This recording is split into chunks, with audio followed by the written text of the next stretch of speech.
ತುಮಕೂರಿನ ಹೆಚ್ಚುವರಿ police ವರಿಷ್ಠಾಧಿಕಾರಿಯಾಗಿ ML Purushottam.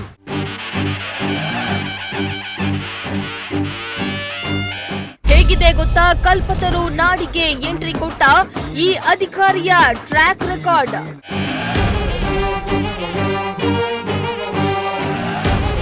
Tumakuru ಜಿಲ್ಲೆಗೆ ಹೊಸ ಪೊಲೀಸ್ ಅಧಿಕಾರಿ ಎಂಟ್ರಿಯಾಗಿದೆ.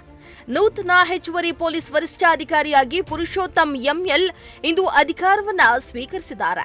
ಈ ಹಿಂದೆ ಈ ಹುದ್ದೆಯಲ್ಲಿ ಸೇವೆ ಸಲ್ಲಿಸ್ತಾ ಇದ್ದ ಅಬ್ದುಲ್ ಖಾದರ್ ಅವರು ವಯೋ ನಿವೃತ್ತಿ ಹೊಂದಿದ ಹಿನ್ನೆಲೆಯಲ್ಲಿ ರಾಜ್ಯ ಸರ್ಕಾರ ಈ ಹುದ್ದೆಗೆ ಪುರುಷೋತ್ತಮ್ ಎಂಎಲ್ ಅವರನ್ನ ನಿಯೋಜಿಸಿ ಆದೇಶವನ್ನ ಹೊರಡಿಸಿತು. ಇದೀಗ ಪುರುಷೋತ್ತಮ್ ಎಂಎಲ್ ಅಧಿಕಾರವನ್ನ ಸ್ವೀಕರಿಸಿದ್ದಾರೆ.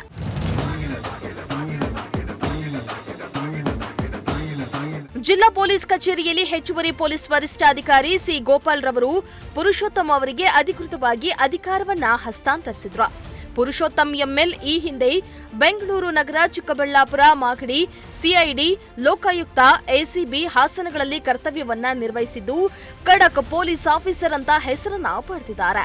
ಇದೀಗ ತುಮಕೂರು ಜಿಲ್ಲೆಯ ಹೆಚ್ಚುವರಿ ಪೊಲೀಸ್ ವರಿಷ್ಠಾಧಿಕಾರಿಯಾಗಿ ನಿಯುಕ್ತಿಗೊಂಡಿರುವ ಪುರುಷೋತ್ತಮ್ ಎಂಎಲ್ ಕಲ್ಪತರು ನಾಡಿನಲ್ಲಿಯೂ ಉತ್ತಮವಾಗಿ ಸೇವೆ ಸಲ್ಲಿಸಲಿ ಅನ್ನೋದು ನಮ್ಮ ಹಾರೈಕೆ. Bureau report, Prajashakti TV.